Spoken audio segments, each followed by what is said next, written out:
Coup dur pour Aliko Dangote. Le Nigérian n'est plus du tout l'homme le plus riche d'Afrique. On vous dit tout dans cette revue d'actualité. Que des informations pertinentes pour ce parcours de l'actualité, mesdames et messieurs, chers internautes, soyez bien attentifs. Gilbert Bahara outille les ambassadeurs du Togo à l'extérieur sur la nouvelle constitution. Une conférence des ambassadeurs et chefs de mission diplomatique du Togo à l'extérieur s'est tenue. Un moment de pur partage sur la page du ministère des Affaires étrangères du Togo. Une conférence animée justement par le ministre Bahara pour fournir, entre autres, les outils nécessaires pour appréhender le changement constitutionnel amorcé par le Togo depuis plusieurs mois. Principal changement par rapport au premier texte, le président de la République ne sera plus élu pour un mandat unique de 6 ans, mais pour un mandat de 4 ans renouvelable une fois. Le président du Conseil des ministres, quant à lui, reste lui le garant du pouvoir exécutif. Il sera issu de la majorité à l'Assemblée nationale ou d'un parti minoritaire dans une coalition. Le président du Conseil n'aura pas de limitation de mandat, mais pourra être démis de ses fonctions par le Parlement. JO Paris 2024, Clarisse Agbenienou fait une touchante promesse au Togo. Arrivée en demi-finale individuelle aux Jeux Olympiques de Paris 2024, la judokate a finalement perdu sa place pour la finale face à la Slovène Andrea Leski.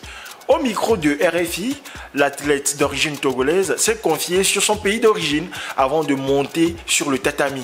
Elle a dit, je cite, « Le Togo, mon pays d'origine, le pays de mes parents, à chaque fois, je kiffe quand j'y retourne pour que je puisse profiter, amener aussi à mes origines la médaille qui leur revient aussi. Je vais y retourner avant la fin de l'année. J'ai hâte de voir ma famille, de voir mes proches là-bas et de célébrer avec mon pays d'origine. » Elle continue. J'ai hâte de bien manger, j'ai mes botocoins qui me manquent, mes frites de banane, toutes mes sauces. Championne olympique en titre juste ici, Clarisse Agbenienou a toutefois eu le plaisir de participer à la finale de judo par équipe le samedi 3 août dernier, aux côtés de grands noms de sa discipline, tels que Roman Diko et Teddy Riner. Direction à l'international, à présent le port du voile dans les écoles au Sénégal fait débat. Ousmane Sonko s'exprime. En effet, au Sénégal, les autorités scolaires n'ont désormais plus le droit de refuser l'accès des filles voilées dans les écoles. Ousmane Sonko, le Premier ministre, a clairement indiqué qu'il n'accepterait plus de telles restrictions dans les institutions éducatives. Le Conseil national du laïcat, quant à lui, qui rassemble les associations et mouvements catholiques du Sénégal, s'est déclaré indigné par ces déclarations.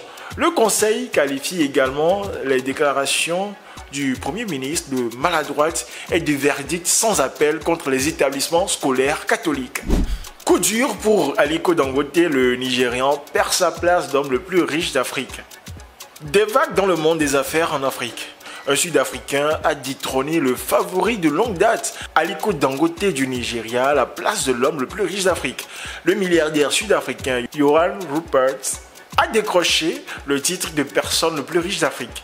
Ce changement dans la hiérarchie des richesses du continent, rapporté par Bloomberg, marque un moment important dans le paysage en constante évolution de l'entrepreneuriat et de l'influence économique africaine.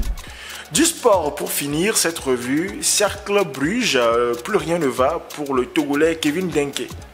Après une saison stratosphérique au cours de laquelle il a fini meilleur buteur de la Jupiter Pro League, Kevin Denke devrait susciter l'intérêt des grands clubs européens.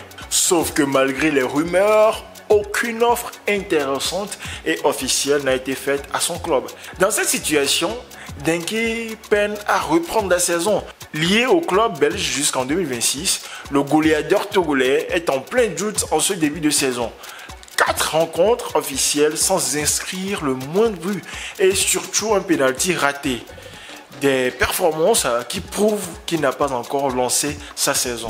C'est sur cette information sportive qu'on se dit au revoir.